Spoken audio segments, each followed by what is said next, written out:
So looks like we had some problems, so we jumped back over, set up another link, and we still got CWall coming on, and we're gonna talk about the Cowboys game.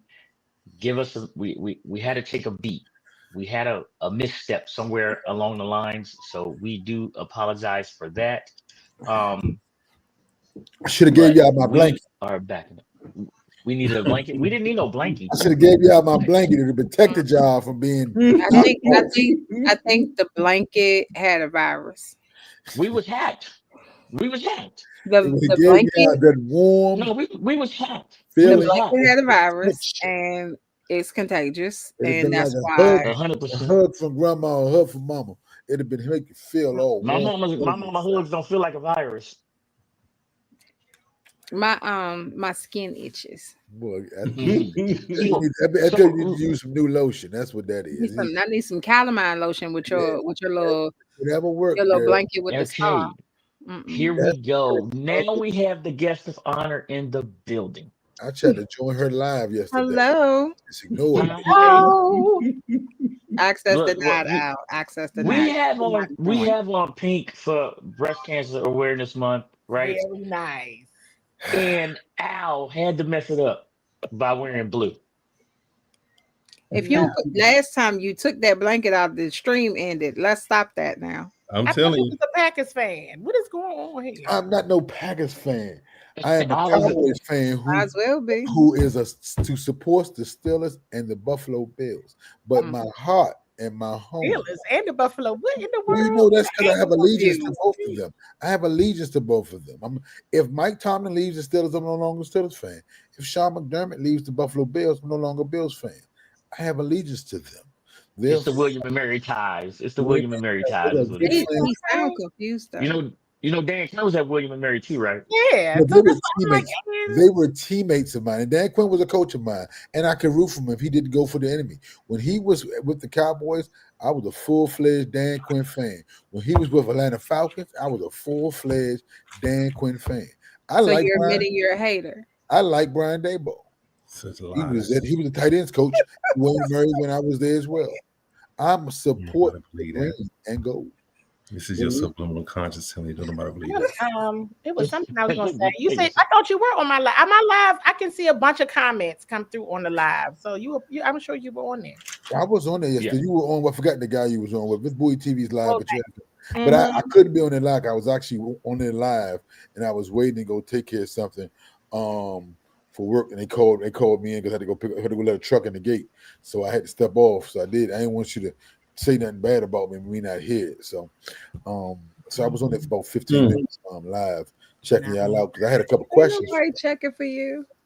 Well, I had to well, keep it CWall. professional. It's Bowie TV show. I had to keep it all the way. Like, all right. Well, CWall. We DC, the DMV showed up down here in support of the Commanders, even after coming off of a Monday night They did. debacle where we fumbled the bag versus the Chicago Bills. I mean, versus the Chicago Bears. We fumbled the bag. We came down knowing we didn't have Terry didn't make the trip. Then it was let out that Debo wasn't playing. We're already down Noah Brown, but we still showed out. We still showed out. We showed up here to represent. And what happened? I mean, I don't know. All the weeks are running together, and it was kind of interesting. I was like, sometimes in life you just gotta be realistic, which what's going on, what's happening. And when the Commanders lost to the Bears, I was like, well, that's not good, because at the end of the day, I was kind of like, if you get that one, then you could end the month 2-2, and that is very good, very good. But that didn't happen. And so I think there's a lot of what happens, right? I mean, for one, they lost. Number two, it's a couple different things. And this is the first time this regime has been under 500. Mm-hmm.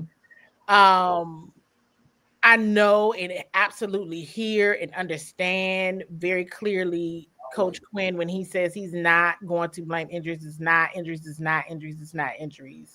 And that's what you're supposed to say. You're supposed to say that because, I mean, you're coaching, everybody's there, it's all the things, but it's like, hey, listen, like, let's also be realistic when it comes to depth. And I have shared with you all and talked on other shows about there was hey, this gonna be a depth challenge. I said that in the preseason. That was going to be one of the drawbacks when it comes, you got your starters and then there's a dip. It's like a dip. However, there you still need to make, in my opinion, coaching decisions or smart scheming coordinator decisions based on who you do have. Where you are strong, that's what you need to do. And that's just not what happened. Right. From an offense perspective, in my opinion, right? You have 3 running backs that are healthy. You're facing a defense that isn't strong in that area. So while you can maybe guess, they're probably going to expect us to run the football. So we shouldn't run the football. No, it's like the balance between being a mad scientist and using your common sense. Right now, you got your 1, 2, and your 3. However you want to line them up, 1, 2, and 3 are running backs. Run the football. That is a strength of yours. Operating that strength. They didn't. This is just offense. It's never going to help you when QB1 goes down. Period. It's just not. That's number 2. While I am fine with the wide receiver room, hey, listen, you're down 1, 2, and 3. Yep. And the receiver who had been giving you the most juice, just not only on offense, but also in a spark on special teams, he ain't even here. He's not even in the state. So he can't help you. So, and now you got another change as well on offensive line with Sam Cosby coming back. He's going to have, it's going to be a difference there on the right side. While, yes, he's absolutely the better option. This is he and Josh Connolly Jr.'s first time playing with each other. You saw the pre-snap penalties in the NFL. That was going to be a little tough. It was going to be a little rough. They were coming in already rough. And that's just me starting with the offense. Okay. The strong suit of the team right now is your run game. They did not effectively utilize it, in my opinion. Defense, I said this on the pregame show. I said it last week. I don't mind saying it. That was going to be rough. That was going to be terrible, matter of fact. But that was going to be rough. You don't have, and this goes back to starters versus depth. You don't have a consistent pass rush. You just don't. You're down Dietrich. Dietrich Wise ain't coming in. He was there, but he can't help you. Javante Jean-Baptiste, not going to help you. He can't help you. He's on IR. Dorrance Armstrong played for 4 snaps, and he came into the game injured after not practicing all last week. I mentioned last week I had a concern about him playing. I agree. I understand why he played, but you're down 3 pass rush. This is not going to work for you. It's just not. You have a strong, and I asked the coaches this. What do you see with the Dallas Cowboys? It's always one of my questions. If you notice, whenever they're facing a team, I always say, what like going back to Chicago, one of the questions that I asked Cliff, what are the challenges that the Chicago Bears present for you? Oh, they can do takeaways. They got players that are coming back. You got to pay attention to those things. You got to understand the strong suits of the other team, whether you like them or not. I tell people all the time, don't let fandom cloud your judgment. You're going to have an issue on Sunday. And I said this on the pregame. I don't want to see Marshawn Lattimore and George Pickens. I don't want to see it, but we know we're going to see it. And that's unfortunate that we all know we're going to see it. You should have picked something else. You got to figure something else out. Very similarly to when the Commanders played the Tampa Bay Buccaneers. And after maybe a couple of plays, they took Marshawn off of Mike Evans. Yep. They figured something else out. Now, I've gone back to this whole idea of figuring other things out because this is something that happened even with the Atlanta Falcons game. You got to figure something else out. And they don't move to whatever you need to figure out.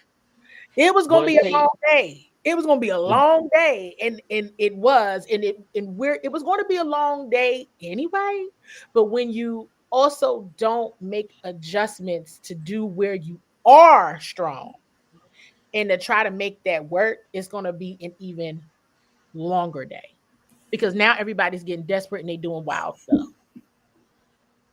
Two things that I noticed. One was they tried to play out of the like the jumbo set with the tight ends, the extra linemen, Mm-hmm. and that allowed Dallas to just load the box. Why did they not try to go from like a spread set to run the ball? Even though you're down your wide receivers, the threat of 3 wide receivers, 4 wide receivers, it's going to give you a light box. Mm-hmm. Yeah, we saw It's that. gonna, We saw that from the pass by. I mean, yeah.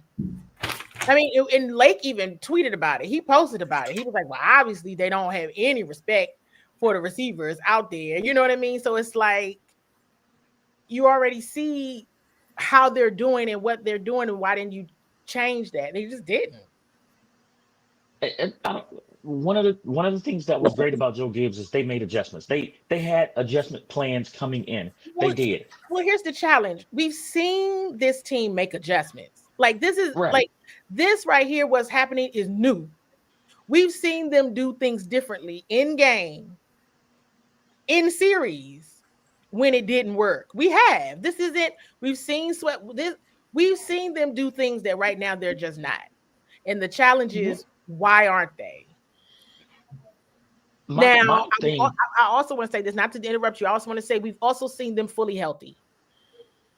yeah, yeah. We've And largely seen a team whose coaching staff and coordinators never had to adjust. Never had to adjust. I want to go back to something on defense. I posted a quote from Dak Prescott, and it was the one I was looking for. So I said, thank you, Dak Prescott, for making me look smart. And I said, yeah, this team has consistently had the Dallas Cowboys, period. And I have a strong feeling that it is because most of this coaching staff coached there. Yep. And they have not adjusted. Now you might think you got bigger, stronger, faster people, but the scheme's still the same.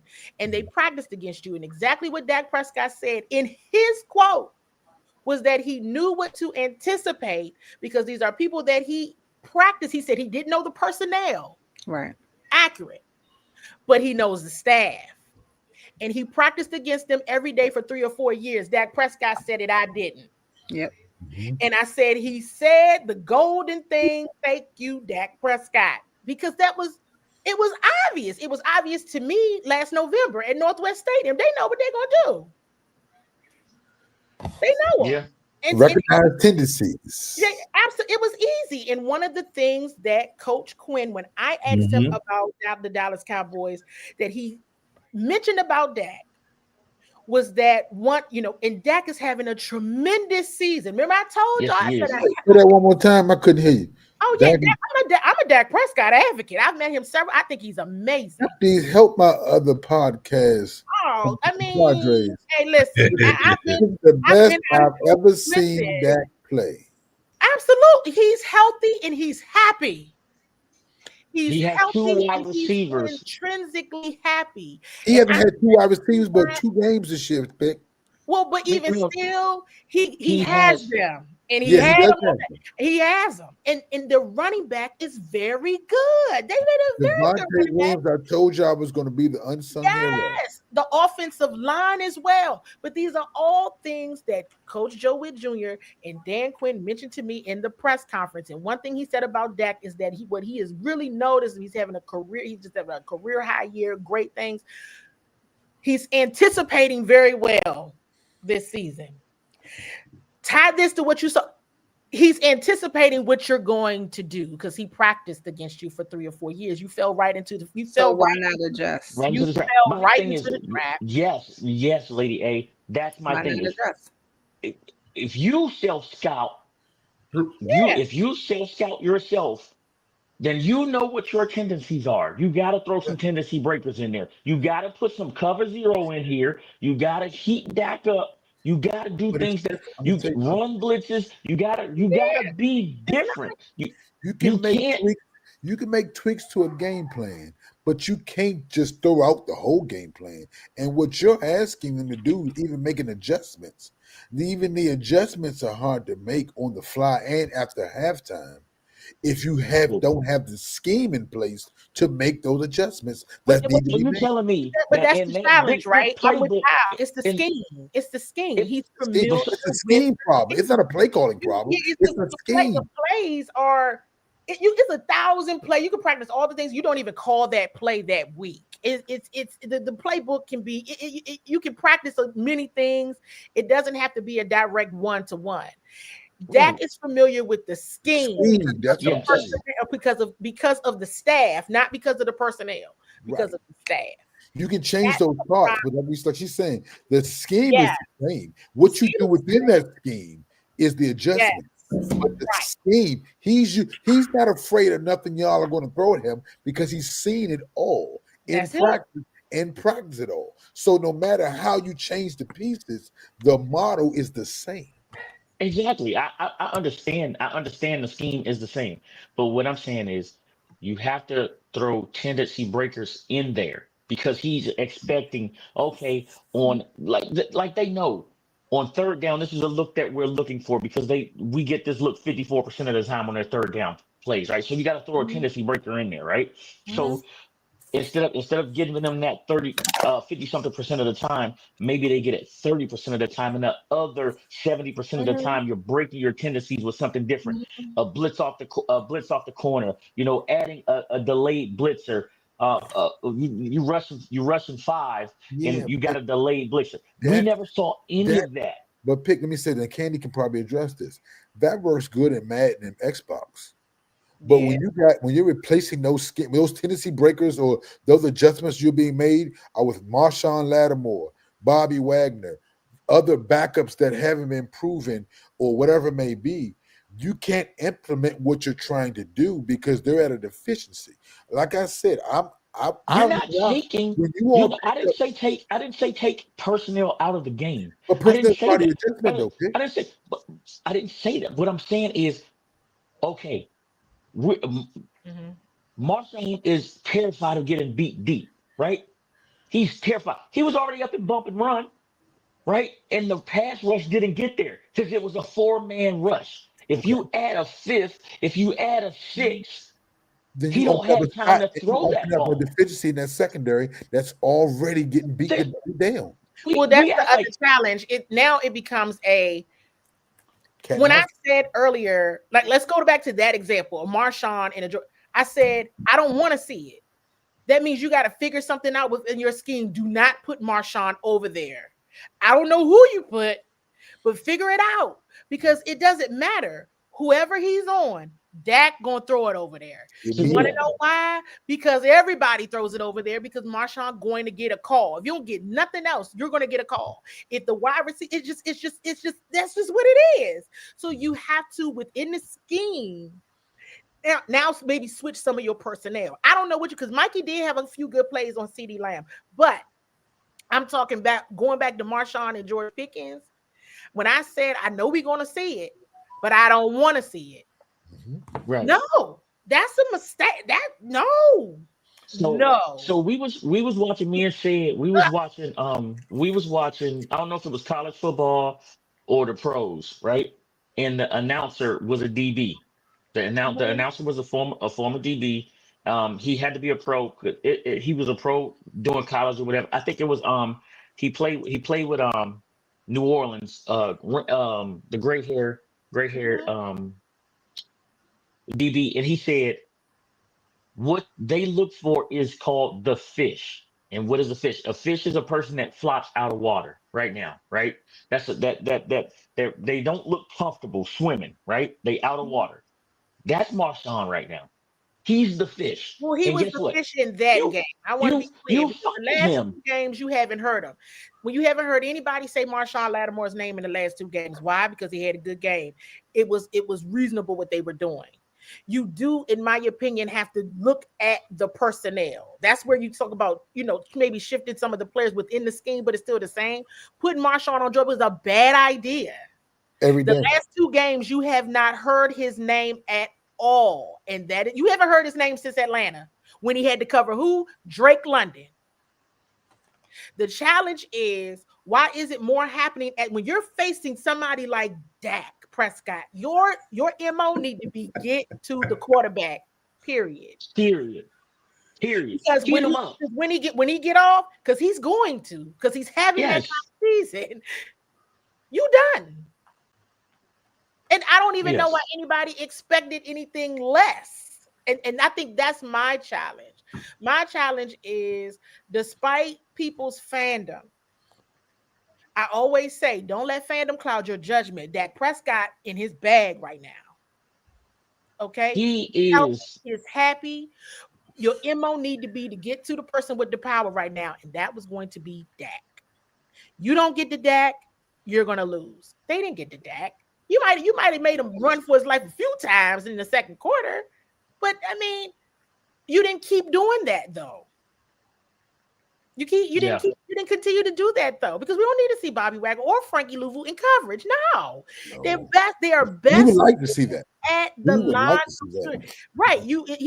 They are best suited at the line of scrimmage, getting to the quarterback before the football even gets off.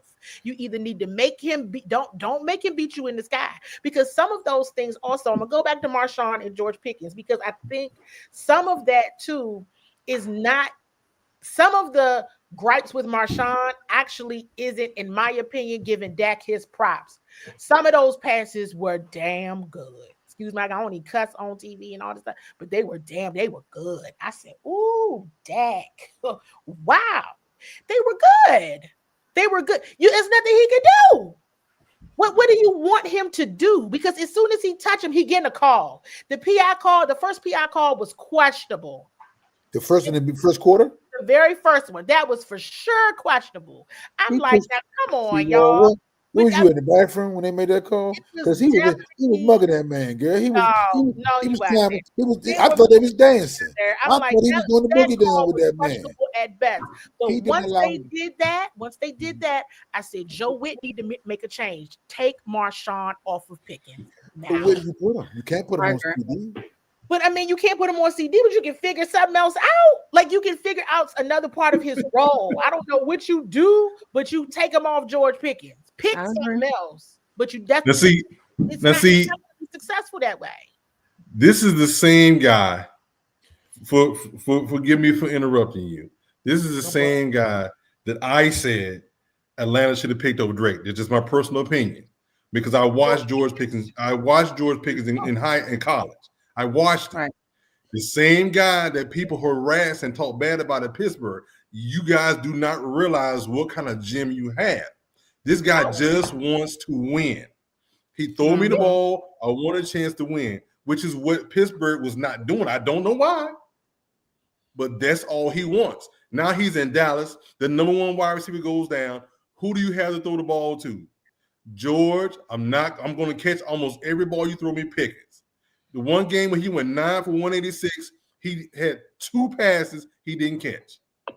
Yeah, that's it. I think my thing when I knew that the Cowboys traded for George Pickens, my only thing, of course, everybody knows, the attitude thing. Okay, but what that was assigned to me was, Dak, you better make this work, because if you don't make it work without CD with CD and George Pickens, something is wrong.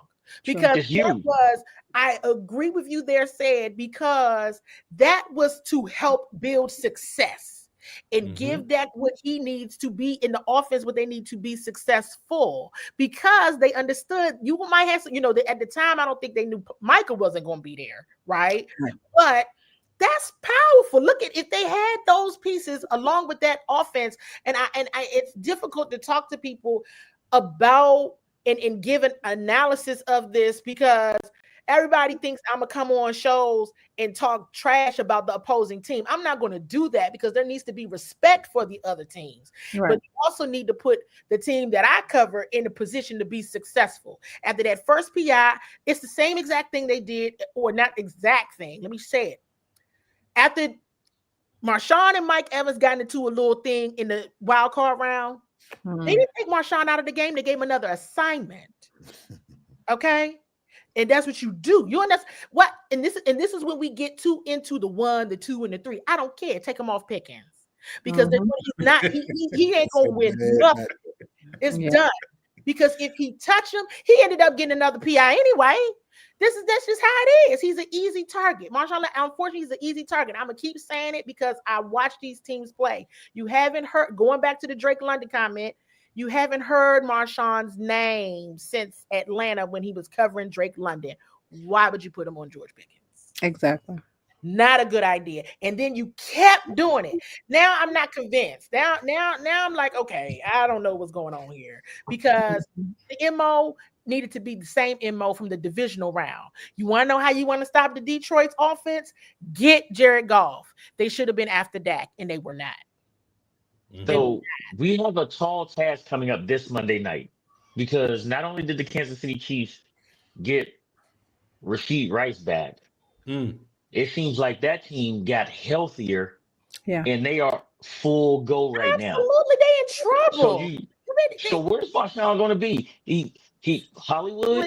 Is he on? No, he's a better matchup for Rashid Rice than he was for George Pickens. You can put him on Rashid. You haven't heard his name. I want everybody to really hear me because it's like you got to look at snap counts. You got to look at situations. You've not heard this man's name against the Chargers when he recovered that fumble. You ain't hear his name that day, and you didn't hear his name against the Bears. And he played the majority, if not all of the snaps. Why? Because he was shutting Ish down. You got to really take a look at the receivers. This is why I always say you got to look at people's rosters. You got to look at the matchups. You got to look at the matchups. And look at the matchups and see what makes sense. I already knew, and I said that this is a shame that we already know they're going to put Marshawn on George Pickens. This is the last person he need to be on. He don't need to be either, but he need to be somewhere else other than there. Okay. And that's not what happened. It doesn't have to be, and that's why I'm saying, okay, scheme, and then you can make some adjustments. You already know it was going to be bad. You knew this because you just knew. And sometimes in life, hey, maybe it's just going to be bad because guess what? Wide receivers get paid to catch. And that's the other thing that I think is also an unrealistic expectation is that we expect these wide receivers not to be and play at the level that they should be playing at. When some of that, Dak Prescott was just, I mean, come on. Dak been in the league for a long time. He needs this moment, okay? And so at the end of the day, he's playing well. And I don't think, let me also say that, I don't think there was enough respect for just how well he's playing. I really do believe that. I always said, Lady A can back this up. I always said that Dak Prescott needs receivers. He has not. He's good. Every good quarterback needs him. Every good quarterback. Look at Jade. I mean, they got a strong run game, so I don't blame. That's an offensive coordinator issue of why you're not operating with your strength right now. Yep. But let's be also clear: the Commanders' defense wasn't all that last year. That's why I said people be forgetting how that record ended up the way that it did. It was the offense. It was the offense that powered that through. But that's what separates good and great quarterbacks, in my opinion. Good quarterbacks need good help around them, but great ones can pull a bad receiver and make them good to great. And that's the difference. That's why I've always said Dak was good to not great. Now, this season, Dak is playing like an elite star quarterback. He's the reason we're winning, as opposed to just contributing to it. It's a difference, and that's a different level. This way, but he's played this way. And last week he's never played like this. He's never played this way. Even the year he's second in MVP, he didn't play this way. Dak is playing out of his mind right now. Through the regular season. Through the regular season, in his wide receivers. That's why. I'm just saying. Never had this much talent. Exactly. I believe that Dak has played this way. Even when the Cowboys got out to them 12 or whatever seasons, right? And we had Jamie Sharp on here last week, and he said in the playoffs, people shrink the playbooks. Yes. They shrink the playbooks in the playoffs. And they know what you're going to do, and that they shrink the amount of defenses that they call and all of that, right? So they know who to take away. They've seen a season-long worth of film on you, right? So they know what's going on. So when they get to the playoffs and Dak has had okay wide receivers that he's elevated through the season, now you're studying for one team. You don't have to look ahead because if you don't get through this round, you're not going to be ahead. In That's the fairness, difference. But that's the difference between having Pickens and Lamb and having chopped liver and Lamb. well, that's true, but he had solid people with Lamb. Now, let me say this real quick, and Candy will agree with me when I say this. Everyone will agree probably with this. The problem with Dak has never been September to December. It's always been January because Dak has been judged on January because all great quarterbacks are judged on their postseason. He's gotten us to the postseason almost every year. Every year he's been healthy, and almost every year he's been a quarterback. So the question has never been how good is Dak from September through December. It's always been what happens to Dak in January.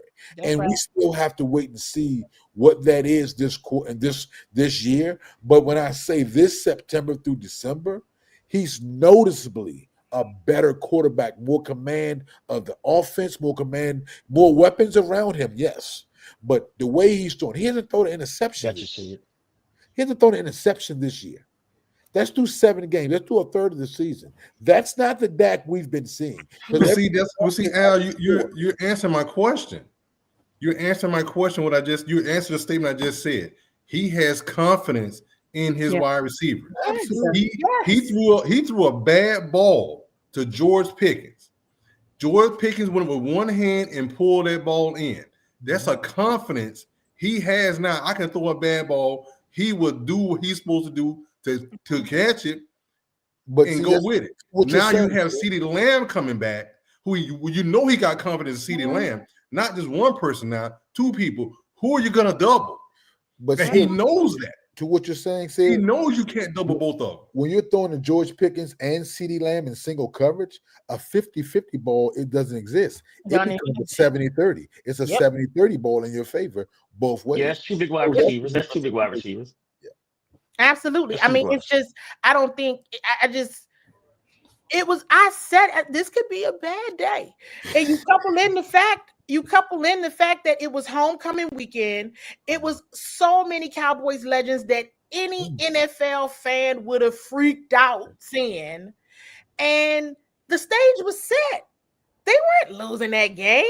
In Jerry's world, with no Terry McLaurin, Noah Brown, or Debo. No, this was going to be a shootout. It wasn't going to be that. And then once Jaden got hurt, because that's your juice. Whether or not everybody wants to believe it, understand that was your magic rests in 5. That's the way it is. Now, should it always be that way? Because that's still a second-year quarterback. Should he get all of that pressure? I don't think he should, but he does, right? Because it felt like if there was a much more of sharing the wealth from the pressure perspective, then why didn't you run the ball more? You got 3 very good backs that you have continuously said you would be comfortable with any of them being 1, 2, 3, whatever, doesn't matter. And you did not utilize them. Yes. The manner in which you should against a defense that was bad against the run. To your point, Candy, Jaden is the pulse of that team. He is. Yeah. And that was the question I think I had for you all earlier in the year. Where do you get him the help when that post is beating a little low or a little slow? What do you have as a backup to that post or to jumpstart that post to help him? And that was my problem with continually getting rid of younger players for older players who potentially, and let me say that you may feel what I may understand, I may be wrong, and I have no problem telling you that. They built this team like it was almost an automatic to get back to the playoffs. If that makes it. It wasn't about getting through the regular season and with one of the toughest schedules to get to the playoffs. It was almost like they felt they had arrived. And even how Adam Peters made moves, I was like, you're getting rid of all these young players. I know he's tearing down the roster, but you're getting rid of old young bucks for old horses. And I'm like, hold up, you still got to get there to be able to use these old horses. They're good with wisdom when you get to the playoffs and experience. But if they're not even able to play all the games to get you there, what are you going to use to get you through through that, it's a war of attrition come the regular season. What are you going to use to help you get to that line to be able to use those old guys? And that was always my question with how they built this roster this year. Well, I think the challenge is one of the things to your question about the pulse, leverage the run game. Yeah. If your play caller, whomever it may be, is not utilizing where you are strong, then you got three. You have three. Right. If you are experiencing you down 3 in one position group, you got 3 healthy ones in the other position group, and you're not running the football consistently. So there's opportunity. That's now when I'm like, true. Now when we have execution issues, if we're seeing execution issues, well, what's the group that don't have execution issues? And fairly, because these are the 3 people who have actually been here since OTAs. Right, along with your offensive line. You got one that's been the rookie of the week twice already, and you got 2 that's been here for forever. You didn't utilize them. You did not utilize them consistently. But Dallas was loading that box up. Dallas defensive scheme was you all are down your top 3 wideouts. Yep. Whoever y'all got out there, whatever their name is, we're gonna make them beat us. And we trust what we have out there. Right. When you go back and look at it, though, Dallas, this is what I said. This is what I was saying. The box was loaded with the two tight ends. Mm-hmm. When they brought that position group in, the box was heavy. They didn't care what wide receiver was out there on the field. We even said that. Like the one time Lake said they clearly don't have no respect for the receivers because they got the box. They're waiting for the run. They're waiting for these things. Okay, cool. But you got it. Now is when the creativity got to kick in. Yeah. Because at that point, you can use J-Mac or C-Rod in space. Yep. So you absolutely can. And at the end of the day, I probably, if it were me, and I know everybody, whether Bill wanted to, who cares? J-Mac can break tackles. He would have been my one. Chase him. Yeah. Chase him. Lady, I know you want to get in here for 2 or 3, and they didn't do anything. I know you want to get in here, lady. I got this last question right here, and well, not last, but I got this question. This whole coaching staff returned. Yep.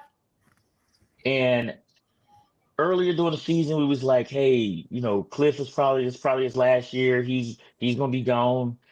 Joe Witt, he may get some interviews. I wouldn't interview either one of them right now. Well, I mean, it depends on how you look at it. Because somebody else is gonna say, well, what the hell are you supposed to do when your top 3 and 4 pass rushers and everybody is hurt? True. Okay, but injuries. A coaching staff is going to take that into consideration because let's be for real. I know what they tell us publicly, but in real life, you expecting your receivers or your practice squad players to play at the rate? No, of course, active roster. You know what I'm saying? Not. So, but like you're saying, I'm leaning into what I do have. It's not saying that they haven't, and that's the other problem. And that goes back to what I said back in the preseason about depth. If there's a depth challenge, then that's a different conversation.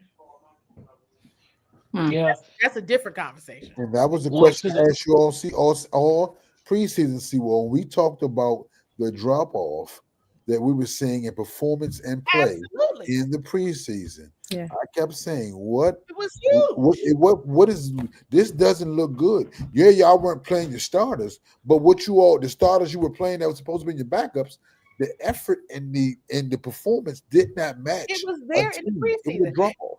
I made a joke. What are you gonna do? I said, I hope don't nobody get hurt. I don't know when Shaw was on, but I said it several times. I hope no one gets hurt. It's literally what I said. And I meant what I said. Even though it was a joke, I still was like, I hope no one gets hurt. Some jokes have truth behind it. A lot of jokes have truth. You gotta think. And and now you got Dorrance Armstrong is out for the season. After the season that he was having, he's out for the season. And so even when we go back to the conversation around the young guys, this has me going back down to switching the offense a little bit, right? they don't respect your receivers. Luke been having a good year. Okay, well, let's say Luke can't separate. He'll figure it out. He'll find a way. Robbie Chosen wasn't doing so bad out there. Hey, Jalen Lane, get him a bit more burn. But if not, they just relied the best they could. They had John Bates out there. Sam Cosmi was back. You put your strong, whatever they calling them, hogs, whatever they calling them now these days, out there, and you block. And you make this Dallas defense that was what, 31st at the time, or against the run. Against the run, you make them chase you. Now the challenge, that was always going to be the challenge. That was always going to be the challenge. If you were in a situation that the defense was going to have to win a football game, you were always going to be a challenge. But you always felt, because when you think about the moves that they did make, a lot of it was to stack the offense, and they did. And they did the best that they can, but you down 3 receivers. You know, it was a couple of drops there that. But I'm back to consistently run the football. I'm just gonna make you beat you, and y'all just gonna have to chase me. Now, from a defensive perspective, they didn't get to the muscle. They didn't get to Dak. That pressure on Dak is not what it should have been. And you know, you down Dorrance, and there were some other things that were going on, but as soon as he gets the ball off, it's gonna be a problem, because he either going to George or CD, and you already know this. Can I ask you a question, Candy? Let's let Lady A get in here real fast. I'm gonna say, Alex is just he doing a lot. You know, he won this weekend. He excited a little bit, just a little bit. But I do have a couple of questions. So, number one, the defense, and I kind of want to touch bases on what anything that Joe Witt said this week based off of the performance this season. We have seen some changes in defense, some changes I'm not necessarily comfortable with. Number one, and I know you mentioned this, why don't you have Frankie going after the quarterback? This is not just a Dallas thing. I mean, he has in moments. It's just not as consistent. Right. So I feel like it's just not the plan, right? Mm-hmm. And so also, and I want to know what he said about this, missed tackles. Like the whole season so far, it's like it's so frustrating to see these missed tackles, and you know, somebody has to come clear across the field to get someone. So that's a couple of extra yards in that particular play, because you have one person missing a tackle. What has Joe said to address anything like that? Somebody brought that up last week in a press conference, and I mean, they're doing different types of drills to help with that. I think one of the challenges, you know, they can't full on tackle in practice at all. Now, that doesn't mean, you know, you don't know how to tackle, but I kept, you know, I laugh, and I know I was like, a lot of people, you know, are out here complaining about Bobby Wagner, and at the end of the day, at most times, he's got to tackle somebody because somebody else didn't. Yep. And people are watching the game that way. That tackle should have been made. It should have been made. Like I said, like coming clear across the field. Right now, that man is on pace to have like 170 something tackles because of how much he's tackled in the first 7 weeks of the season. Right. And it's like everybody talk about how old he is. Well, what the hell? Okay, but if he don't tackle him, who is? Right. Because by the time they even got over there, they should have been down, and they're not. Didn't you talk about that last year, though, Lady A? Wasn't that a complaint, or one of you all's complained about the defense last year, though? Yes, well, it's not. It's the same. It's the tackling, yeah. And so that's my issue with Joe right now. But one more question. Mm-hmm. We keep losing the penalty game. Okay, so I was looking at the stats. Mm-hmm. Dallas, due to penalty, 79 yards. We had 118. Mm-hmm. So we saw this in the preseason. Of course, those are not the starters, but it has continued. It's starting to trend, and of course, in a not so good way. Again, are they mentioning what they're trying to do about this? Because all those penalties, all these yards, it just screams undisciplined. So what are they doing to handle this? So to put a little bit of context, because I think Josh Connolly Jr. and Sam Cosmi both had 2 each. So that's 4, right? Mm-hmm. And they also stifle momentum, right? Mm-hmm. while everybody knew and understood that there was going to be some rust there with Sam Cosmi, I definitely think there was a thing going on there because that was their first time playing with each other in an NFL game. Right. We know 2 of those, or maybe even 3. Well, 2 was on Marshawn, right? 2 actually surprisingly came on special teams, which Yep. is something that was kind of like that hurt starting field position. Correct. Both of those hurt starting field position for certain, completely unnecessary. So that's just me putting some context on those. I think the ones with special teams and Marshawn, those are conversations that absolutely need to be had on the right side of the line. Maybe 1 each, but 2 each. That's 4 in total. That's a lot. Yep. Coming from one side of the line. But the context being, it's Cosmi first game back. Him and Josh Conley playing. It's some rust here. They got to get you. They got to work on that. Mm-hmm. I think there was probably a couple more that I'm missing, but those were the first ones that came up top of mind. But it's definitely, I mean, Dan Quinn absolutely despises pre-snap penalties. And you know, these are ones who are that. I mean, you're giving away yardage. Yep. And you're hurting yourself. 118 yards. And so that's a lot. But when you put in the ones on Marshawn, maybe, you know, the one you definitely that one in particular, you can't do that. And coach said that. Well, they missed that call for us. They called one on Marshawn, and then the very next series that we get the ball back, the same thing happens, and there's no flag. Well, yeah, no. I mean, and that was another thing that I said too. I mean, it was 2 things I didn't want to see. I didn't want to see Marshawn and George Pickens, but I was going to see it. And I didn't want to see any expectation that they were going to get calls on homecoming weekend in Jerry's World. It was not going to happen. He's never get calls down there anyway. It's the truth. Everybody knows. I mean, that is just being objective and being honest. Like, this isn't, come on. You cannot rely on that. Right. So with that being said, the pre-snap penalties must go. Yes. And I think it was one illegal man downfield, but I think they took that back. I think that do they get fined for these things? Like, no. I mean, because something has to happen because no.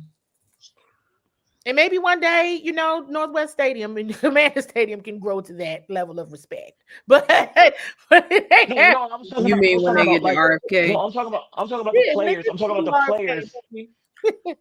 I wasn't talking about the Jerry's World and like that. I'm talking about the players. Like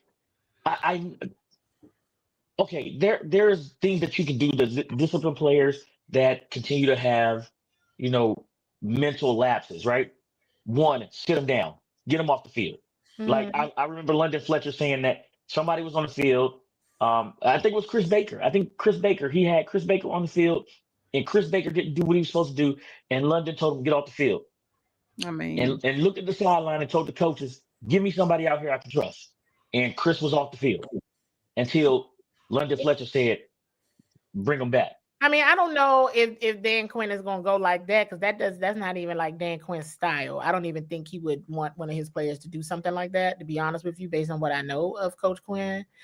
I'm not saying it's a bad idea, but what I am saying is you know, it's based on what they want to do, you know, how they do want to handle certain things. Because to me, something like that, I'd rather do it over a missed tackle than anything.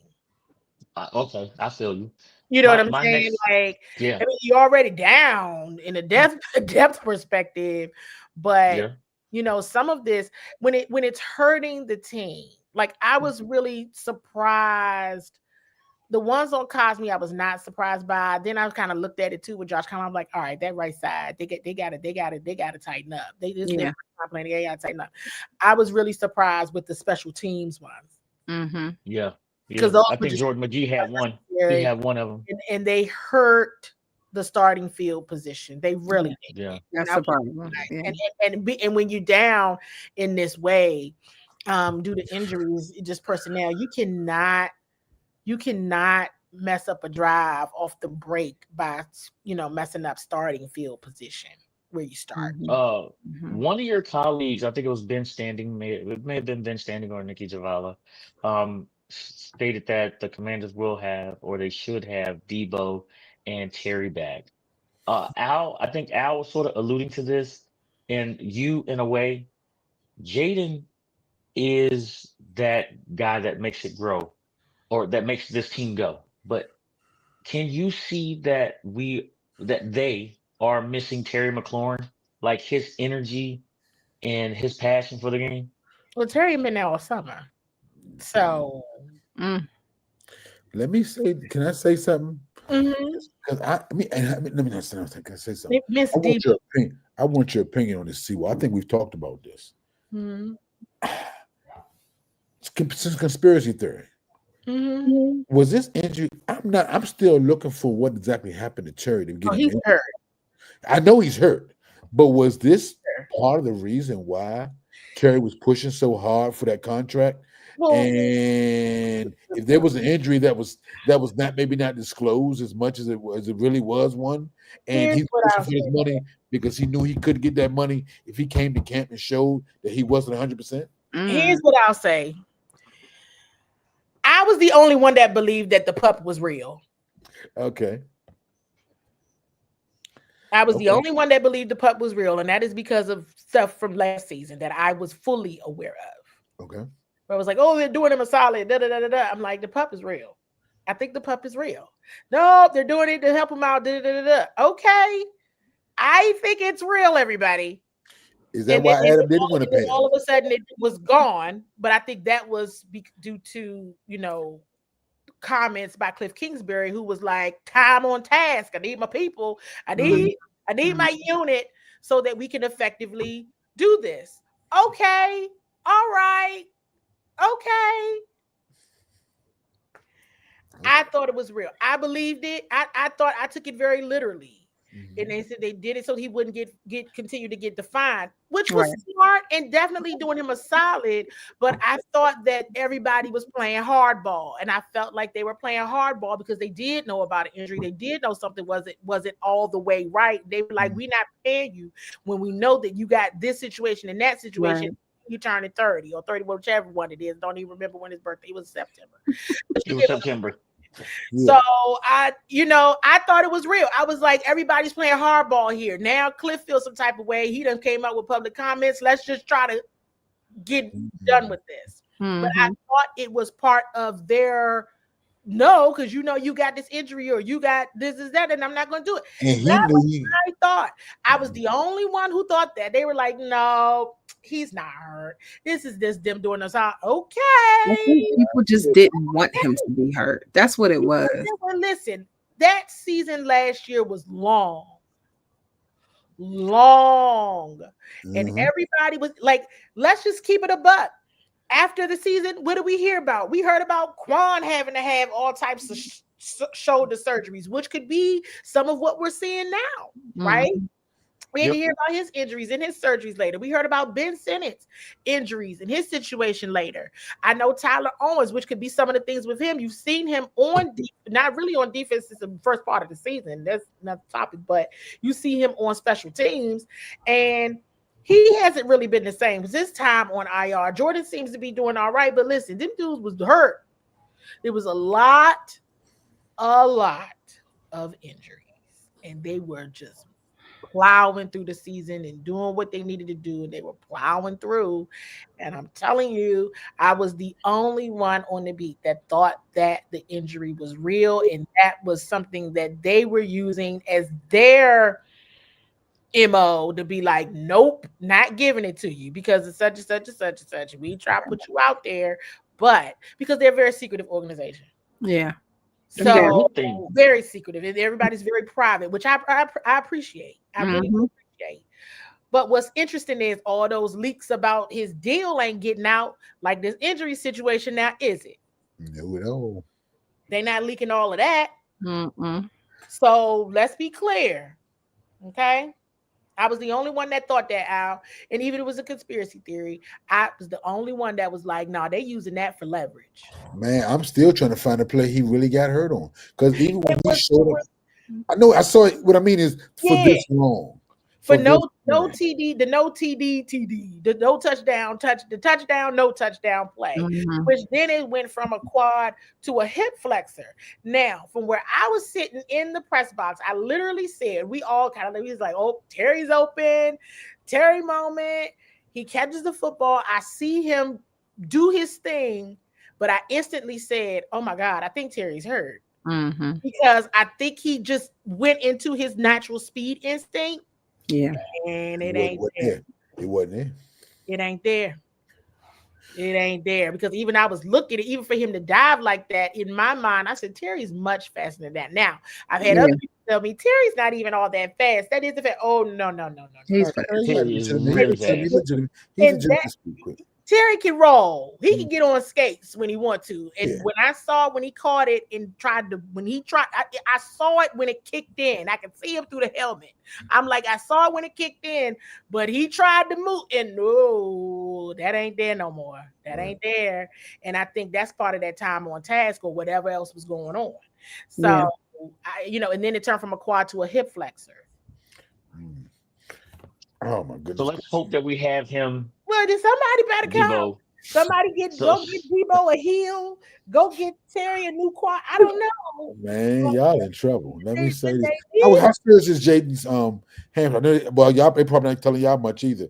Because he's supposed to have an MRI yesterday. He had the MRI yesterday, and all Coach Quinn said with good news is minimal, right? Game status unknown. They'll tell us Thursday. Put Katie in the game, man. Some points. So, I don't know. They said he could have came out back out there Sunday. The way he ran, he probably could have. The game was out of reach. Yeah, he ran. He came out of the blue tent. He put up his thumbs up to everybody or whoever, and he ran in the back. I saw him a few times. Yeah. He's an ultra competitor. I like it about him. John Thompson would say he would rather calm a fool than resurrect a corpse, right? Yeah. So that means sometimes you got to protect the player from the player because they want to compete. And so that's how we feel about George Pickens. I mean, he ain't hurt though, but I mean, no, right. He not hurt. What I mean is he act a fool sometimes. So we got to calm him down. People, when I made the comment when George Pickens first got there, I think I posted. I said that's this team's way of saying, Dak, we are giving you the keys to be successful, and you need to be successful. And I had Cowboys fans telling me, "Oh, that's not why they're doing that." Who? Dak is on the clock. Yeah. He knows. You beat Cam Newton.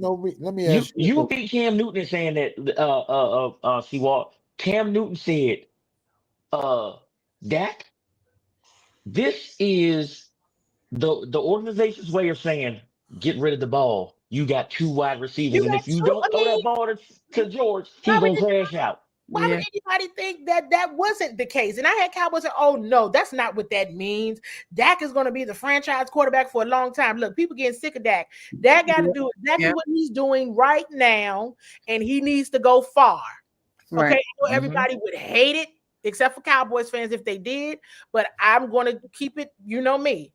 That's what he needs to do. Exactly what he's doing is what he needs to do. Ken, let me ask you this though. And this is the question I have. I know this is a Commander show, but this is kind of a Cowboy-centric question. It's your week, Al. It's your week. Thank you, Pick. You're so you were supposed to be suspended today anyway. Oh, anyway. But let's just say the fact that we didn't sign Micah freed up a lot of cap money. If George Pickens was able, now granted is that hopefully he's able to sign like a T. Higgins type of deal.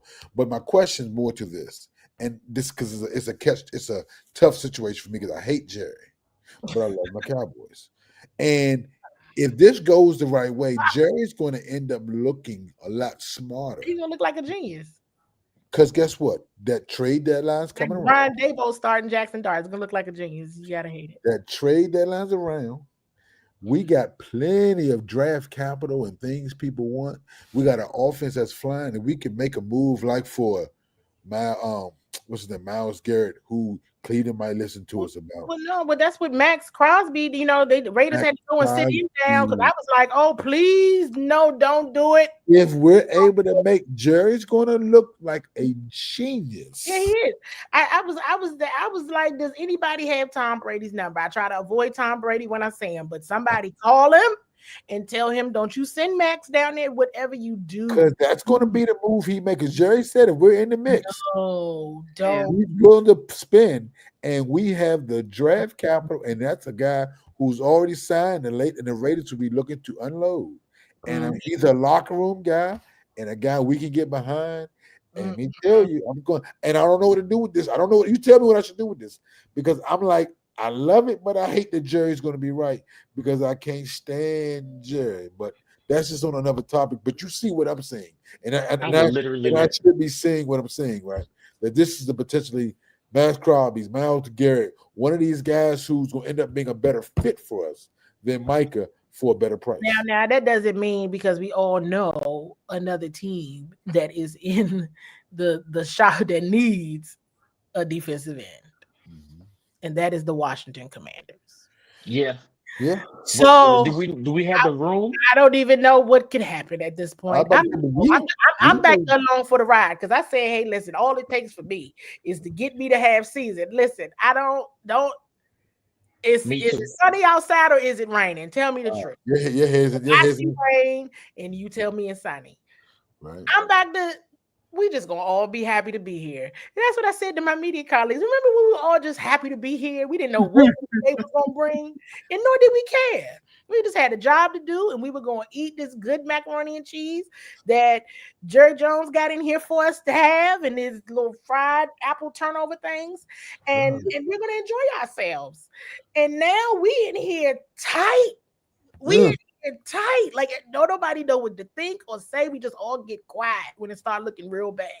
Before we didn't used to be quiet like this. We used to be like talking and still like, oh well, look at this. We didn't, and nobody cared. Now it's like because we know what success looks like, and we don't like not looking at success.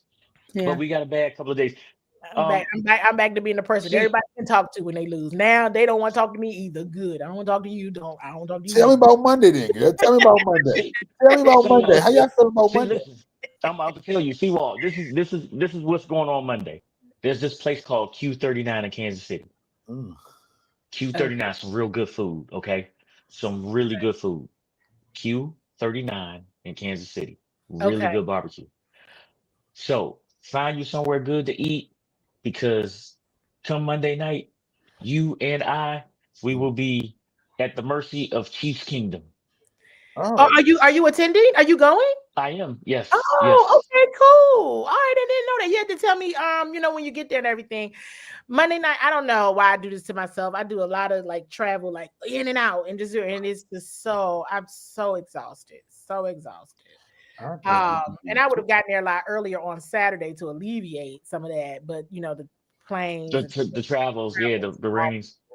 So, but as long as we get there safe, though, that's all that matters. Yeah, I'll be there. I'm leaving Saturday night. I'm leaving Saturday after work. I'll be headed up there. So yeah, I'll be up there for Arrowhead. So I'm looking forward to just being there. Karita Park. It's loud. It's a very, very loud stadium. I haven't been there. So Pick, you saying Taylor Swift will be there. Yeah. You said there's gonna be some pork on the barbecue. Tubby might get barbecued on Monday. You know what? Tubby ain't getting barbecued. Yeah. I'm just saying, eat some barbecue on Sunday night, and get prepared to be barbecued on Monday night. Is what you're telling me. Oh, go sit down. I don't know what could happen. I mean, I'm telling y'all,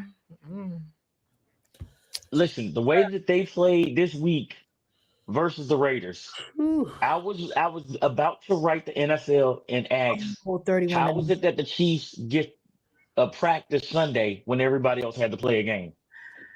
Well, I was really going to ask the NFL that. How did they get a scrimmage a couple weeks ago? The Chiefs make the league a lot of money, especially with Taylor Swift. He makes the league a lot of money, and I think at the end of the day, people got to understand that too. That this is all a business at the end of the day, and to that point, if you ain't you thought you was gonna get a call in Dallas. You definitely not gonna get no call. See, I don't like you keep saying that, CWall. It's the You truth. definitely The truth not gonna hurt. get the truth, and you definitely not gonna get no calls against We Kansas. know Jerry got a little extra for the refs in the locker room. We get it. You got He it. does. He But I got a little time. I Maybe. appreciate the owner going the extra step. But you can forget that, Jack. That ain't happening on Monday night in Kansas City. Oh, Yeah. Oh, barbecue No. city. Did you see my Kansas City question here? Did you see what Patrick Mahomes? This is how focused this guy is right now. Did you see the no look pass to Rasheed Rice? yeah. Yeah. That everybody That was is saying, just everybody, I think that was the one on the broadcast, right? When people were like, oh, this never works. I don't even know why they're doing this. This never works. no. Oh, and it did. No, the one where they faking like Yeah. no, I'm talking Oh, about he's literally He's looking at staring me. at the safety. He's staring at the safety and threw the ball like this to yeah. Rasheed Rice. He's insane. I mean, it's being obsessed with, I think it's like certain things that release dopamine. Like I'm being serious, like dopamine, like No, yeah, right. hormone in your body, Yeah. and winning is one of those. Yes, it is. And Yes. they lost the Super Bowl. I mean, they got like the Eagles Mollywop. demolished them. Mollywops. They did. They I mean, mollywopped them. I think I told you. I'm sure I said it. I said it in a number of spaces where there was one play in the Eagles, because their defensive line went mad. They went crazy, right? And I was like, oh. And my dad looked over at me and I was just like, are they going to kill him? Like, I just stop the fight. I mean, the game. That's what I call the fight. Stop the fight. Mm-hmm. Like, oh my goodness, they're going to end Patrick Mahomes in New Orleans. And losing sucks. And when you are used to winning, they felt the pain of defeat. I mean, another nutbag beat them, right? Tom Brady, another nut. Another person who's obsessed with winning.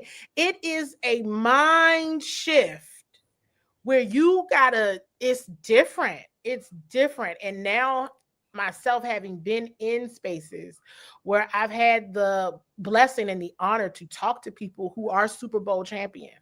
Mm-hmm. And as players, as coaches, whichever, it is wild to listen to how they talk about what it takes to get to that level. And for what Andy Reid and Patrick Mahomes and whoever else has been on that team with them, but let's just say those two, what they have built in Kansas City, what they have done is beyond like unimaginable, right? For the number of times they've even been to the playoffs, the AFC championship game, the Super Bowl, especially for his age. And as young, look at the success they had with him when he was on his rookie deal, right? And that's why he got the money he got, because he brought him a Super Bowl on his rookie deal. But it takes everybody, because and Al, this might be something that you and I could probably talk for hours about this, because sometimes I talk to people who are coaches. I don't want to say like now, I'm not saying that, but sometimes it's hard for a coach to say it's the scheme or it was the play call. They're going to say it's execution. I've come across many coaches. They will never, ever want to admit and say that it was a bad play call, or was a wrong call, or they didn't do something, or they weren't, you know what I mean? Because you always want to be like you're prepared, right? But execution is a thing of it for certain. But there's a battle going on in these sidelines too. Absolutely. In these boxes too, of just trying to outsmart and play chess when somebody else playing that. There are times when some people, like for me, I feel like the Cowboys was just playing checkers. They didn't even do much. It wasn't much. You just got beat. They didn't have to do much. To what you're saying though, Candy, the difference is, and the funny thing you say that is, the only people who say that are the head coaches sometimes in the post-game press conference. Because as an offensive coordinator, you can't say, or as a position coach, you can't say what I'm telling my players to execute is my problem. The head coach can take that ownership because he can't necessarily fire himself. Usually he's fired by the people above the GM or the owner. Right. But like I said, like to your point though, the position coaches, well, we didn't execute properly. Well, you probably didn't put them in. Sometimes the problem that you're saying is you didn't give them the right thing to execute. They were at a loss from the beginning. It was low. Brian Mitchell says it all the time. It wasn't going to get the job done. Brian says that all the time, and he says it this way. He says, sometimes on Wednesday or Thursday that this ain't gonna work. Yeah. And you know that when we get on this field on Sunday, I'm not doing that because you're not gonna talk bad about me. Right. I know that that's not gonna work. Marshall Lattimore and George Pickens was never gonna work. I don't know why we saw it, but I knew we were. I don't know what you're gonna do. Just don't do that. It's got to be another answer. Just don't do that. Put him on Kevin Turpin. Put him on Mr. Turpin. Put him on. I would have preferred that. It maybe still wouldn't have been good, but I would have preferred it. Put him on Turpin. They probably went to 12 personnel then. Then they're gonna bring another tight end, take Turpin out, and they're gonna make him either get on one of the wideouts or get Ferguson a big body. And when you down a safety or two, right, or whatever the case may be, all right, well then go 3 linebacker set, which you ended up doing anyway. But you didn't do it. You didn't do it often because let me tell you another team that does 3 linebacker sets, the Kansas City Chiefs. 3 linebacker sets all the time. You can do 3 linebacker sets. And Pittsburgh, they love it. Absolutely. Well, and here's another thing about them. Their linebacker Bolton. He's not the fastest linebacker in the league. No, because you don't need a fastest linebacker. You don't even need that. You need somebody smart and that can tackle and that can get to where they need to be, where they're supposed to be. But at the end of the day, Bobby Wagner is elite at the line of scrimmage. Get to the quarterback. Yep. Let McGee be your cover linebacker. Let him go run after everybody else because he's fast. Yep. Why? How is it that we can figure this out, but the coaches can't implement it? But I'm not saying that they can't. I don't know because they're smart. These are smart people, so that's why I'm surprised. I'm gonna be honest. This is very smart people, and I'm gonna go back to the Falcons game. Was I on this show after the Falcons game? I don't know. I can't remember all the weeks that we're running together, and I made a comment about you just played the Falcons with similar. Now, the Falcons was a game I was on the show because I said that was a game that I had circled because I knew it was going to be a game that they would probably lose. Definitely lose it, right? Because I will still say that the Commanders won that game because they won the coin toss in overtime.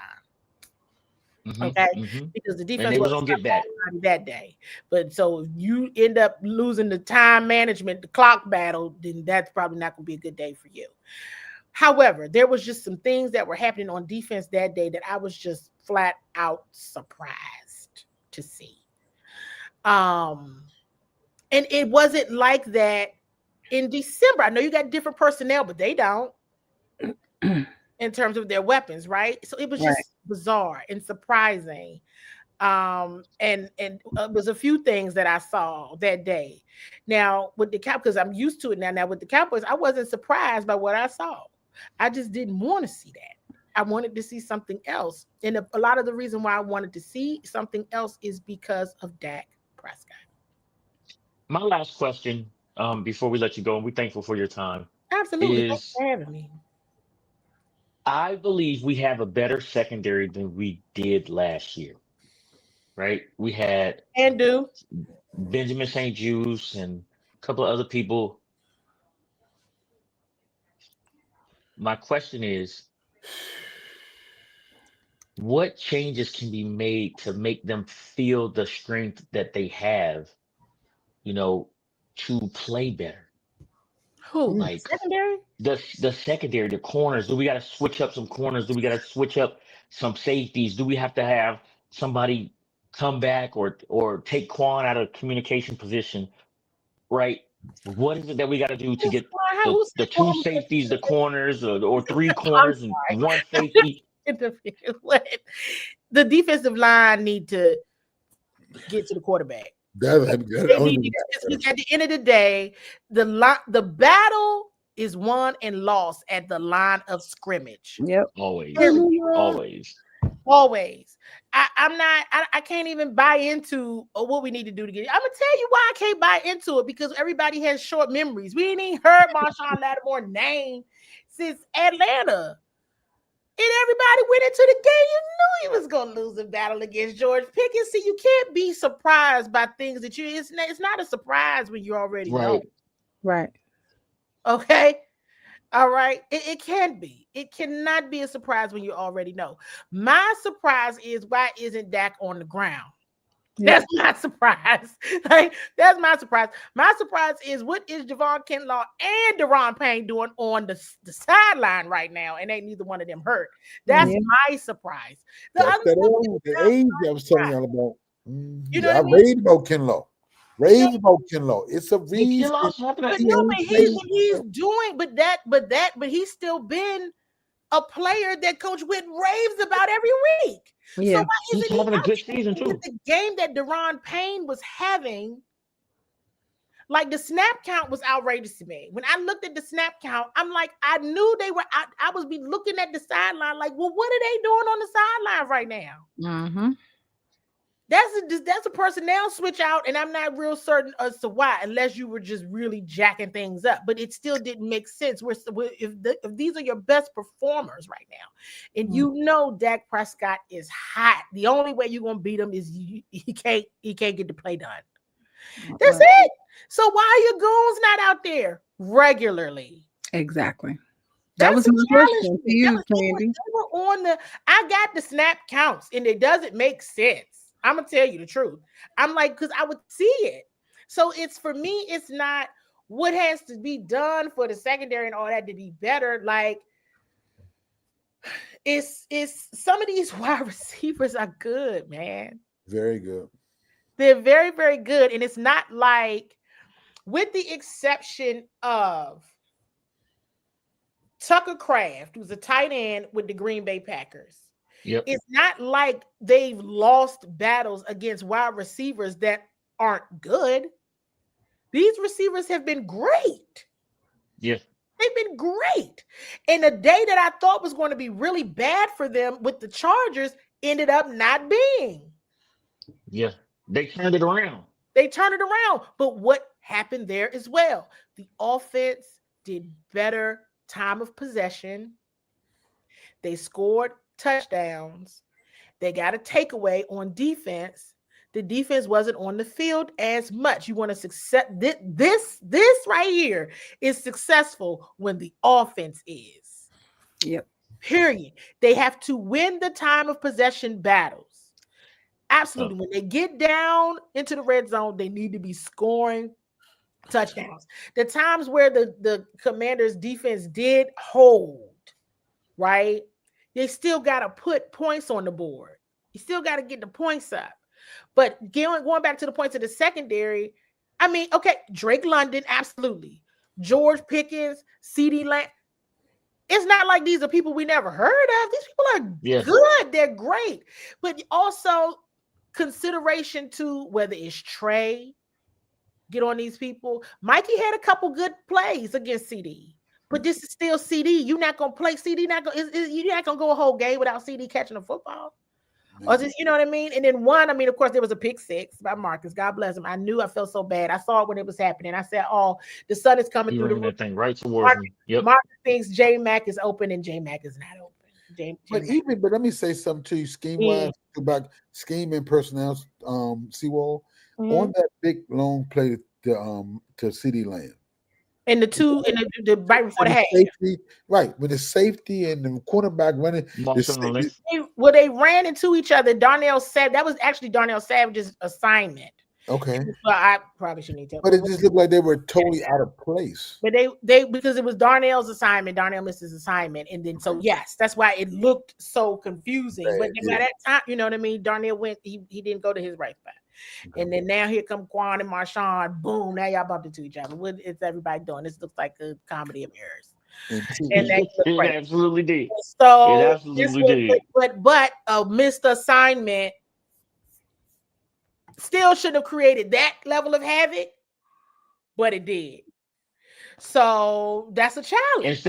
Instead of playing the ball, He's not gonna or hit going for every the, assignment. It shouldn't have created that. you should have shipped. I've seen over this since Sunday, defensive backs that are out of the league say that was the perfect opportunity to separate CD and send him back to the sideline for the rest of the game. He said, I would have never played the ball. I would have. That ain't him. But the league got you so that you can't. You're not. That's not even in your mindset anymore. Well, not That's now that's a that's a that's a personal 10-year-old foul. mindset where you used to knock a person head off. These guys, you lose money off the table. You taking food off the table with that thinking, and they're not even trained to think like that. No Yeah, more. because they're gonna find you're gonna This definitely generation of safety and cornerback, that big hit mentality is out of the question. yeah. The only thing you can play is the ball now. Yeah. Because if I clock you the way I really would, hey, you're gonna get a fine. It's gonna be you got to pay up come Tuesday, or it's gonna be docked out of your pay. You know what I'm saying? It's not gonna be They don't even that's not even their thinking so instinctively no more. That used to be your instinct, like you said, let me just go. I can't catch him, but let me just go kill him. Yeah, let me just go kill him because I can't catch him. Right, exactly. So and I also want to say that I'm glad you brought that out because I think a lot of this too is a shift in thinking. Absolutely, it's by far. I mean, even like I said, I mean, even when you see these little things when the quarterback's on the sidelines, usually that used to be a free hit to knock them out of bounds, or like I said, and then you got guys who when they get around a quarterback, instinctively they have to slow up and think, where am I at with this quarterback? Especially when you got a guy who was basically just lay down as opposed to reach out, because he said if I reach out and grab this quarterback, I'm gonna be near his knees. It's getting what the NFL wants, which is protecting the quarterback, but it's putting the defense at a disadvantage because, like I said, you can't even, like I said, you go to jump up to block a pass, your hands come down, hit a quarterback in the head, that's a fine. I mean, I disagree with the personal foul when the guy went high on Dak and Dak ducked under him, his arm caught his helmet. I argued with the people while I was watching the game. I said, in today's NFL, that is rough for the quarterback. But truthfully, that's not. That's just the guy. He was aggressive to the quarterback. The quarterback tried to get off, and he just so happened to catch part of his helmet. But that's a different NFL we live in. We got to get out of the mentality of living in the past because it looks absurd, but it's the reality that we live in. And it's just it's now again, I wasn't gonna walk away from there to be like, oh, the Commanders should have won that game on Sunday. Do I think they should have beat Chicago? Yes. Yeah. Because again, I was watching Chicago and I was like, okay, this is just a football game. They should be able to beat them. You know what I mean? It wasn't like whoa. And going back to you didn't hear Marshawn Lattimore's name that day. You didn't hardly hear the second day. You didn't hear them. When you don't hear their names, they're doing a good job. Then you got to think about who is he on? And another thing we got to, in objectivity, even people are like, oh my God, Marshawn Lattimore is getting cooked. What you think gonna happen covering George Pickens? I guess everybody been getting cooked by George Pickens and CeeDee Lamb all season long. What you think is about to happen? It's like there is not respect for players because of the team that they play on. And I've always said, if you want to do this job or any job well, know the personnel, respect the personnel, because they've been making a lot of people look bad. Yep. And those people that make it look bad aren't bad at all. They have. Absolutely. It's almost like this unspoken thing that wide receivers aren't supposed to catch footballs. Like, what do you think they're supposed to do? But it's the defense, when you know you're in a game with a strong run game, strong receivers, getting to the quarterback is your only MO, in my opinion, on defense. And absolutely they was back out. They was gonna have to take them down. But then you get rougher the passing penalties when you try. So it's a catch-22. This could be really bad on Monday. It could be another bad day, and it could be like woo. That's why you go eat some good food and just let the pieces fall where they may. You never know what could happen. We may have another Monday Night Miracle, or we may not. Not a It's chance. one. I mean, you know, a Monday night. They played the game. The Monday Night Miracle happened with a healthy team. Santana Mall. Yeah, it did. Oh, you Hail funny. Mary, you was only down one player last year. The Hail Mary, it was only down one, and that was Jonathan Allen. You funny, okay. And you know, I want everybody to deal in the land of reality. Thank you, Seth. Thank you, CWall. You just can't. You can't. Look I at mean, reality, Al. I'm going to eat some good barbecue beef. You on your fourth defensive end right now. You already didn't have a consistent pass rush, and now, yeah. And you might not have your pulse. I'm probably about to pick up 10 pounds this weekend. And even if you do you even want him playing? Yeah, I'm about to say, is it worth it? Because you're going to need him for that stretch run. You're still, the good thing and the bad thing is you're still in the mix. Everybody in the whole NFC is in the playoffs except for one team, the Saints probably. Oh, and maybe, we're pretty close to where they are. And we're pretty close to where the Saints are because we just lost a divisional game, also an NFC game. But then where 1-5 or 1-6 is different. Yeah, we're not too far. We're 3-4. 3-4. That's a big. You're a 3-game winning streak from being possibly in the 7th seed. They're like, yeah, they're man. Like I said, man. Listen, well, man. we got to start rolling. We got to start putting some wins together. Back in the house. We got to start putting some wins together. Thank you, CWall. We'll see you in November. Right? I'm just looking. You see my face. I was like. Forever the optimist, my man Pitt. Yes. Happy Halloween. Yes. I will see y'all in a couple of weeks. Yes. Safe travels to KC. Love following you. We're gonna keep following you. You better start answering my question. Al is a Commanders fan. Did he tell y'all that? He's a Commanders fan. He's really a Commanders fan. I told you that was a hashtag. Don't you be doing that. You be putting them bad words. Hashtag Commanders fan. I'm gonna show y'all the thing. It's so funny. My cousin photoshopped a picture of me as a because I was riding them so hard about the game. I will only show this to you, but if y'all put this on the internet, I promise you I would never speak to y'all again. It's that bad of a picture. Well, you know what's coming then. It's that bad of a picture. I laughed so hard, but I said they photoshopped the picture of me, but it's really ridiculous. I feel like it's not a Photoshop. I feel like it's not either. I feel like he lost a bet. I got some good news. I'm gonna share it because we're all PG here, right? We're all Prince George's County. Okay. So this past weekend, one of my good friends had a birthday, and I happened to call her, say happy birthday to one of my good friends since 5th grade, Beverly Chin. Mm-hmm. Beverly happened to be standing next to Ebony Robinson at her son's football game. Yes. Now, I know Ebony Robinson, one of the fastest girls in Prince George's County, went to the University of Florida. Mm-hmm. Ebony and Beverly are both going to come on and talk track and field with us. Wonderful. Oh, that's nice. Yeah, so we got some PG County love coming our way. Talk a little track and field.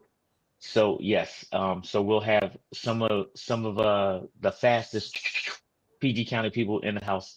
Wanted to make that why you were here because I know you all about PG. Rap PG so, all day. All day. So again, I mean, I only want a locker room be one to listen to the go-go music because none of them. Yes. So. Yeah. Oh. But anyway, thanks y'all. All right. Thank you so much, CWall.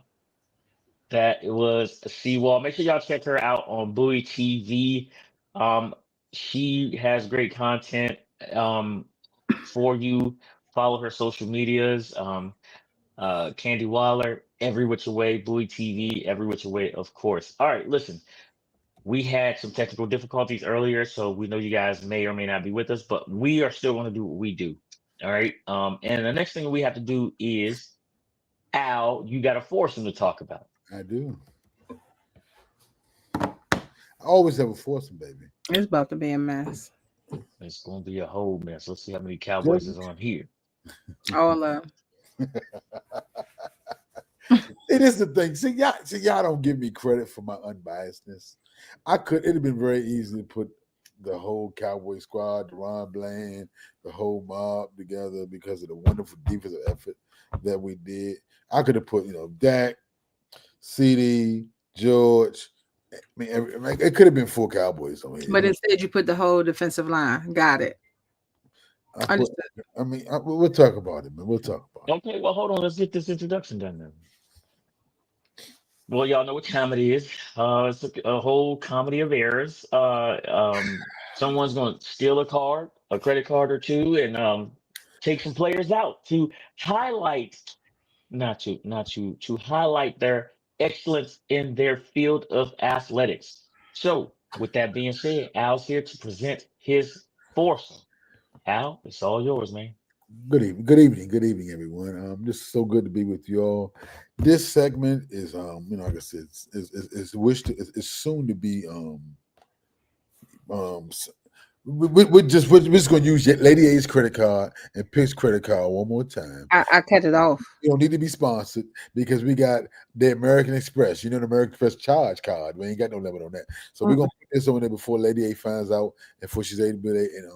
So the app. I could just on the app. You could just turn the card off for a second. That's what I'm gonna do. But in all seriousness, the first person we're going to welcome to this week's foursome for an outstanding. Very seldom do we get this, but when we do, it must be highlighted.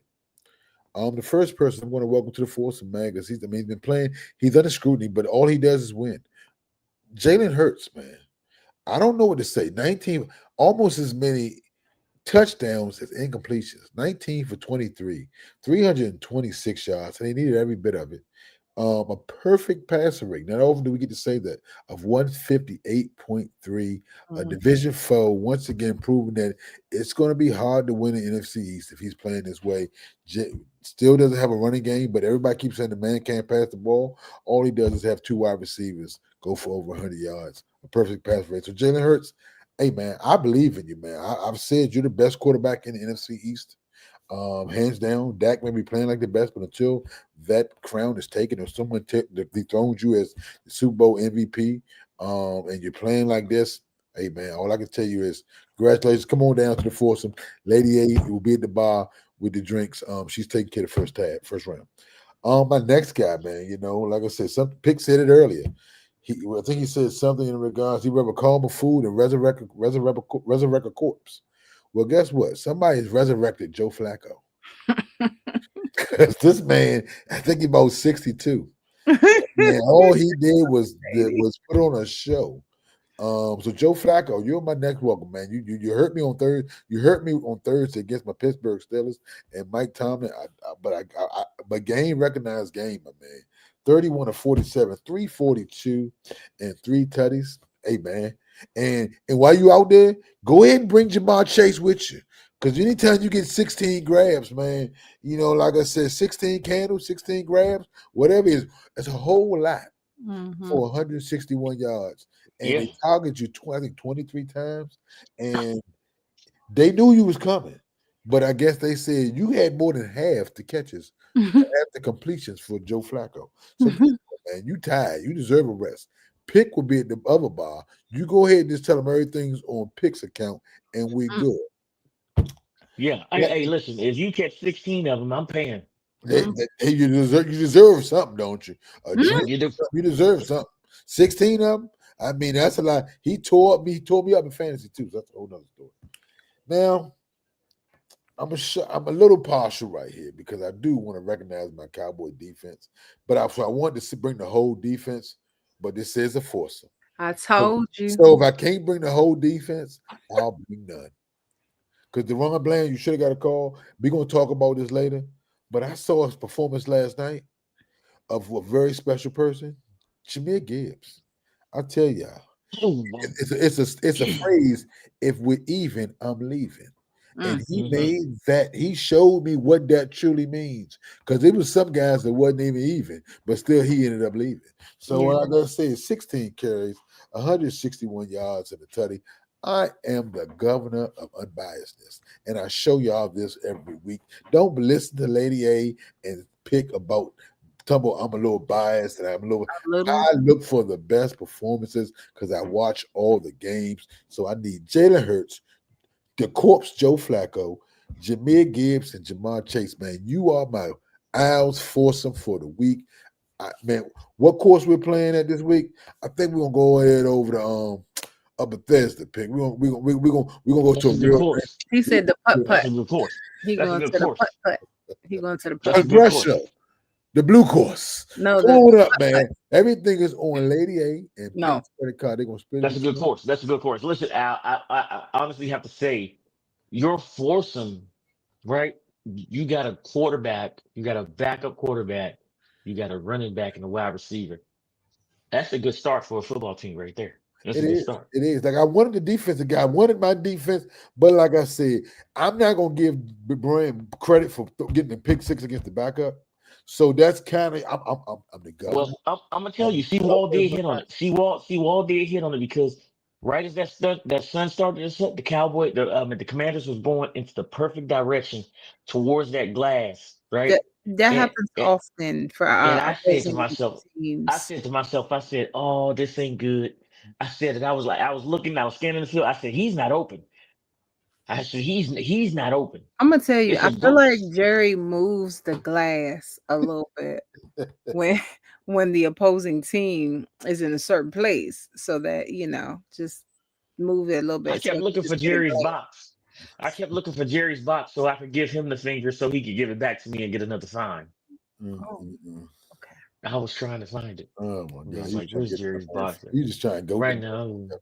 You just trying to go the man. You tough man. You a rough character pick, man. I'm gonna watch you, man. Yeah. I mean, Mm, listen, I had to try something. I had to try something.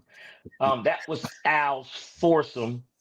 That was Al's foursome. So he mm, has some great players on there, man. Al does this every week. He seeks out the guys who perform the best. The NBA has just kicked off. The NBA has just kicked off. Double I gotta overtime. ask you a question. I mean overtime. What are you guys looking forward to this NBA season? mm. What are you guys looking forward to? Tough question. Oh, come on, Lady A, let's go. I'm looking forward to some energetic playing. It's no secret that we've kind of been the NBA has kind of been dropping off a little bit. The excitement hasn't really been there. I'm looking for energetic playing and some standout people, some younger talent that has developed, and see some new faces standing out. Okay. Oh, Trying to I'm make looking the forward. NBA exciting again. Go ahead. I'm looking forward to see Spider Mitchell. Okay. I'm looking forward to Spider Mitchell this year because listen, you got Therese Halliburton, who he won't be back. You got Jason Tatum, he won't be back. He may make it back later, right? But I want to see what Spider Mitchell. I think they did a really good job last year. I want to see what step he takes, you know, to continue to elevate his game. I Mhm. think I think that Cleveland team, I think they're in a good spot. I'm looking forward to the Wizards. They're a young team, right? But I want to see the Very. development of the players. I want to see the development of the players. And I want to see they got two veterans on there, Middleton and your boy from Portland. I want to see how they groom these guys, how they Mhm. show them how to be professionals. I want to see this team develop. So when they're gonna have to bring some more pieces in it, so that which means they're gonna get rid of some younger players, right? That the ones that they feel. But I want to see Bub Terrence. I want to see these guys start to develop. So Al, what are you looking forward to there? I'm looking to see, man, how this West plays out. Yeah. Because I know it's a lot of movement and stuff in the East, man. But a lot of people heard with Tatum being out, like you said, Halliburton being out. So the East is going to be this, but this West is stacked. And being a guy who's a Lakers fan, and LeBron being hurt earlier, I got skinny Luca back. I got my guy Aiton in there, trying to see how he's going to fit in, and just seeing where we'll fall in. So like, I want to see how this and can You got OKC. that Houston team to worry about too. OKC, they're young. Can they repeat? I mean, they didn't make a lot of changes. And they're in a dog fight right now. When nobody watches, about to go to double overtime, looks like 115 with 8.8 seconds left. Does anybody who's watching. So I want to see how this is going to play out because when I say this West is stacked from OKC, Dallas, Houston, the Lakers, Golden State. Who am I missing? I'm missing a couple other teams. I mean, it's You Memphis. still got some safeties in there. You still got some softies in there. You still got your Sacramento's out there. You still got Sacramento and your Utah. Outside of that, who else? Maybe San Antonio. But Very let me nice. let me ask you this, Al. Sure. Is it safe to say that the West has been stacked for a while, Oh, it's though? been stacked for a while. Okay, because And I it's was been gonna stacked more. say, you It's been know, stacked more now because a couple pieces moved around to make people stronger. You got Kyrie coming back. You got Cooper Flag in Dallas. I mean, you got a couple teams that were kind of down last year, not in Houston, but Dallas, who should make a strong comeback. Like I said, They then you got a should. full season with Golden State with Jimmy Buckets. I mean, you got a lot of stuff, man, that just a lot of underlying those headlines that just like, where you going to go? I mean, where how is this going to go? And then if you're a team that comes out the East, are you battle tested? mm, Or are you so healthy because you haven't been like the Spider Mitchells and the Clevelands? Do they get such a big lead like they did last year? They run away when the team can rest their players and have them because like I said, as in football and in basketball, it's a battle. It's a war of attrition, and who can stay healthy the longest, and yeah. what kind of pieces do you have left when you get there and when you need them? So But it's unlike football, basketball, that season oh man, feels like an eternity. 82. Yeah. Only Yeah. versus the basketballs in the baseball season. Yeah, It's baseball is like, absolutely horrendous. it's Like trying to right. follow that and trying to Speaking of go to all the baseball, games. No. speaking of baseball, we have the World Series is set. We got the Toronto Blue Jays versus the Los Angeles Dodgers. The Yeah. Dodgers won theirs quickly. The Blue Jays went to 7 rounds. Kicks off Friday in Toronto. Who you got for game 1 of the World Series? In Toronto too. In Yeah. Toronto, give me the Dodgers by 1 run, please. The Dodgers So got one. Okay. I'm thinking Toronto, but I think the Dodgers got this all together. The series. You're talking for the series. Yeah. Game one. Game one, I say Toronto. Okay, this is what I'm gonna say to both of y'all. If there's any chance that Toronto has to win this series, they have to win game one Mm-hmm. at home. So I mean, I don't. I mean, I just like good games in baseball. I would love for it to go a 7-game series because I love playoff baseball. But Mm-hmm. if I had to pick It's it, different. I'm gonna go. I think the Dodgers they've been rested too well. Toronto, but you see, sometimes that works. They went 7 games down. I think the Dodgers won in 5.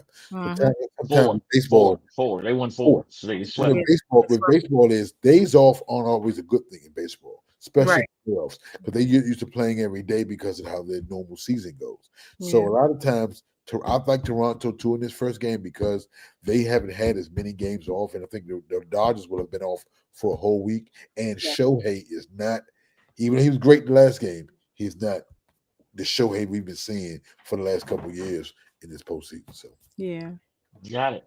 Okay, we're gonna put our NFL picks into the chat. okay, Our Thursday night football picks into the chat. We've gone long. yes. I got an early morning. I gotta be at work at midnight. So yeah. Well, both just keep an eye out. All the information is not out, but to everyone watching, the injury report so far it's long, but it's not final. So definitely keep an eye out for that for Chargers Vikings. Chargers, Vikings. Yep, there we go. Appreciate each and every one of y'all for finding us again. Again, I'm sorry we had an unfortunate thing where we ended the show at 8 minutes and 44 seconds. No one hit the end button, but it was done. It That was a was blank. weird.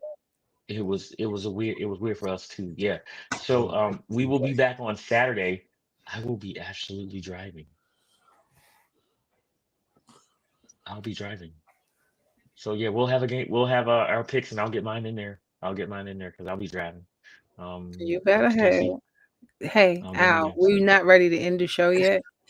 So put That's the blanket probably down. what did it. It I'm probably telling was the you, it blanket. was the blanket.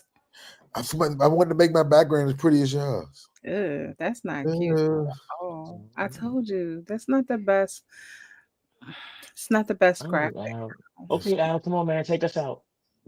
What you got to say How about? in the show? I'm so proud of my team for showing up and doing what they do best. Oh my god, I thank you all for making sure that DC stands for Dallas Cowboys in doesn't Dallas and in Washington it and doesn't? doing what y'all supposed to do. So to all my Commanders fans, continue to stay quiet and this could just be the start of a bad couple of weeks. So I wish Thank you y'all all for well. tuning in. Hey, Alice, thank y'all for tuning in. Lady A, thank you so much for dealing with Al. And if you want to suspend him on Saturday, please feel free to suspend, fine, all of them. Okay.